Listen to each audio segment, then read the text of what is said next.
कहले भक्त एक ललकार सुनली भोला अर्ज हमार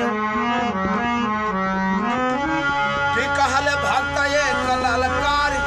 सुनली भोला अर्ज हमार कि आपके युग से बढ़िया जुगवा हमरो काम करेला आपके युग से बढ़िया जुगवा हमरो काम करेला और काम करेला हो कि काम करेला हो काम करेला हो कि काम करेला आपके युग से बढ़िया जुगवा हमरो काम करेला आपके युग से बढ़िया जुगवा हमरो काम करेला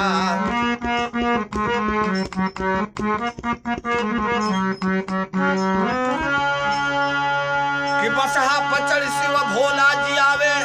अरे उनसे बढ़िया लोग यहाँ बैलगाड़ी चलावे शेर के सवारी माई दुर्गा बनावे हीरो हुंडा बोलोरो यहाँ नारी सब चलावे कि पुलिस के नौकरी गईली पाई अनहरी दुर्गा रूप बनाई तो उनके गोली से के तना दुश्मन के संहार भइल बा उनका गोली से के तना दुश्मन के संहार भइल बा और संहार भइल बा हो कि संहार भइल बा उनका गोली से के तना दुश्मन के संहार भइल बा उनका गोली से के तना दुश्मन के संहार भइल बा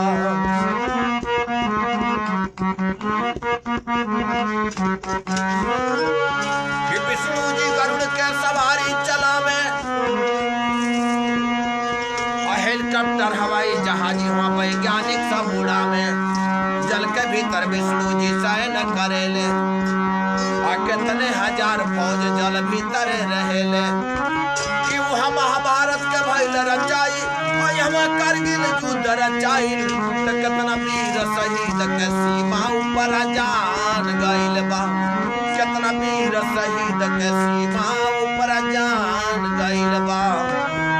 और जान गइल बा हो कि जान गइल है कितना वीर शहीद के सीमा ऊपर जान गइल बा कितना वीर शहीद के जगत जननी माता आदि शक्ति कहाली मुख्यमंत्री प्रधानमंत्री नारी हवा वाली मेवा मिश्री मलाई जुगवा में लोगवा खैले अंडा चिकना दारू में हमा सारा लोग डूब गईले तो कहत सहनी जी ललकार सुनली भोला अर्ज हमार कि आपके युग से बढ़िया जुगवा हमरो काम करेला आपके युग से बढ़िया जुगवा हमरो काम करेला और काम करेला